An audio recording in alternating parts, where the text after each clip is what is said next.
You know your teams, you know your missions. No mistakes. No do-overs. 어벤져스 엔드게임을 재밌게 보신 구독자, 시청자 여러분 반갑습니다. 영화 잘 보셨죠? 그런데 여러분 그거 아세요? 엔드게임 처음 봤을 때보다 2번 이상 볼 때 감동이 더 크다는 걸. 결말을 알고 봤음에도 처음 볼 때보다 더 깊은 감동이 있었고 영화 내내 참았던 눈물이 마지막 I am 아이언맨에서 터지고 말았습니다. 많은 분들이 엔드게임 명장면, 명대사를 많이 남겨주셨는데요. 저도 무척 공감하는 부분이 많았습니다. 사소한 유머, 말장난까지도 놓칠 수 없었던 순간이었습니다. 그중 어느 분이 가장 기억에 남는 대사로 I am 아이언맨이 아니라 I am 섹시라고 써놓으셨더군요. 그래서 극장에서 다시 보며 제가 그 대사를 놓쳤나 싶어 더 집중했습니다. 그냥 농담으로 단 댓글이었더군요. 젠장 낚였어. 아무튼 너무 재밌었어요. 우선 엔드게임은 할 말이 너무 많은 작품입니다. 여러분 곱씹어도 나올 건더기가 많은 작품인데 이번 영상은 엔드게임과 꼭 관련된 내용은 아니지만 여러분이 알아두면 재밌을 2가지를 준비했습니다. 바로 첫째, 슈퍼히어로의 힘을 가진 브랜든. 엔드게임에서 앤트맨의 첫 시간여행 실험을 하는 장면이 나옵니다. 그 과정에서 소년의 모습, 노인의 모습, 아기의 모습을 한 앤트맨 장면을 기억할 겁니다. 이때 소년의 모습으로 나온 배우가 누군 줄 아세요? 이거 영화 10번을 봐도 결코 여러분이 알 수 없는 장면입니다. 잭슨 에이던이라는 배우로 바로 올해 개봉할 영화 브라이트번의 주인공입니다. 영화에서 브랜든이라는 역을 맡은 이 소년은 아직 잘 알려진 배우는 아니고 엔드게임에서 3초 정도 출연했지만 전 단번에 알아보았습니다. 브라이트번은 만약 슈퍼히어로의 힘을 가진 소년이 타락한다면 이런 배경에서 출발하는 이야기로 제가 소개한 영상은 따로 있습니다. 브라이트번은 국내에서 더 보이라는 타이틀로 오는 5월 23일 개봉이 확정되었습니다.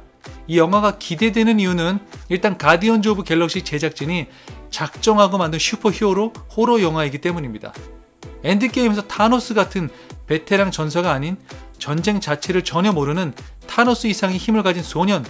이 소년이 나쁜 마음을 먹었을 때 어떤 일이 일어날지 여러분 상상이 가나요? 그렇기 때문에 더 기대가 되는 영화입니다.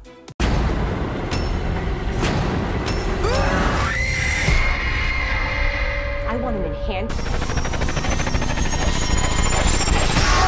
See 8 passengers on board.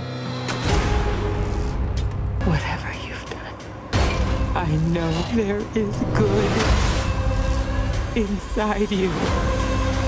너무나 여리고 순수한 외모를 가진 소년이 가장 어둡고 두려운 존재로 변해가는 과정을 어떻게 연기할지도 무척이나 궁금해집니다. 혹시 엔드게임 다시 볼 분들은 오늘 이 소년의 얼굴을 기억해두고 확인해보세요. 그리고 브라이트번에서 새로운 변신을 확인해보는 건 어떨까요? 둘째, 엔드게임에서 스파이더맨 파프롬 홈으로. 엔드게임에서 이미 첫 여성 아이언 우먼으로 페퍼가 나왔죠. 그리고 엄마의 아이언 마스크를 착용한 딸 모건도 확인할 수 있었습니다. 게다가 토니의 장례식장에서 2대 아이언맨이라고 추측되는 할리 키너까지. 자, 여기서부터는 저의 뇌피셜입니다. 스파이더맨 파프롬 홈에서 아마도 할리 키너가 나올 거라 봅니다. 왜냐하면 아이언맨 3에서 할리 키너가 어린 시절 토니가 마련해준 장비와 지원으로 더 활발히 연구할 기회를 얻게 되었죠. 게다가 장례식에 참여한 대부분의 인물들은 토니와 활동을 함께한 인물들입니다. 하지만 할리는 토니와 특별하게 활동을 했다고 볼 수는 없는 인물입니다. 그럼에도 그가 마지막에 등장했다는 건 단지 토니의 후원을 받은 학생으로서가 아니라 영화에 나오진 않았지만 토니의 제자로서 어느 정도 관계를 유지해 왔을 것이라 추측할 수 있습니다. 이런 내용들이 어떤 영화, 어떤 시점에서 나올지는 저도 잘 모릅니다. 그래서 이전 영상에서 언급했듯이 토니는 비록 죽었지만 마블 영화에서 그가 카메오로 얼마든지 출연할 수 있는 가능성이 열려 있다는 겁니다. 그렇다고 뭐 당장의 파프롬 홈에서 토니의 모습을 볼 수 있다 그런 얘기는 아닙니다. 아무튼 토니의 사진, 영상 아니면 목소리만으로도 얼마든지 가능한 부분이라는 겁니다. 이미 엔드게임에 의도적으로 할리 장면이 나왔고 마블과의 계약도 성사된 상황에서 토니의 제자로서 그는 분명 2대 아이언맨일 가능성이 높습니다. 오해를 하면 안 되는 게 피터는 토니에게 제자보다는 아들 같은 존재로 봐야 합니다. 특히 파프롬 홈 설정 자체가 엔드게임 직후이기 때문에 타노스와의 전쟁 때 상황이 반드시 언급될 겁니다. 그렇다면 비슷한 또래인 피터와 함께 어떤 상황에서 할리가 등장할 겁니다. 가령 피터의 슈트가 망가져서 수리가 불가능할 때 할리가 토니 대신에 그 문제를 해결해주는 인물로 등장할 수도 있습니다.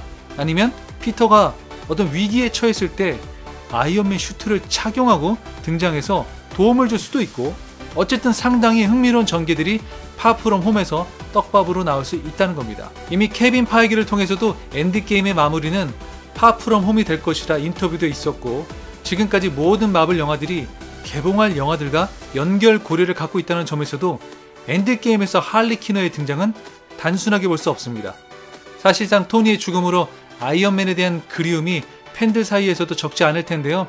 단지 2대 아이언맨의 출연 가능성이 위로가 된다는 것보다도 그것을 통해 토니의 모습을 영화에서 잠깐이라도 더 볼 수 있다는 게 위로가 된다고 생각합니다. 끝으로 엔드게임을 다시 보며 모든 인물들의 명장면, 명대사들이 기억에 남았지만 토니의 이야기로 마무리하려 합니다. 토니가 유언 영상에서 마지막으로 딸 모건에게 한 말입니다. 3천만큼 사랑해. 처음 토니가 딸이 잠자리에 들기 전에 한 인사말은 우주만큼 사랑해였습니다. 토니 입장에서 가장 큰 사랑의 표현이었죠. 하지만 딸이 이해 못하는 개념이었습니다. 그래서 토니는 자신이 딸을 얼마나 사랑하는지 잘 전하기 위해 마지막으로 딸이 이해할 수 있는 개념으로 최고의 사랑 표현을 해준 겁니다. 3천만큼 사랑해. 딸을 향한 그의 눈높이 사랑에 다시 한번 눈물을 흘린 울보 캡틴 람이었습니다.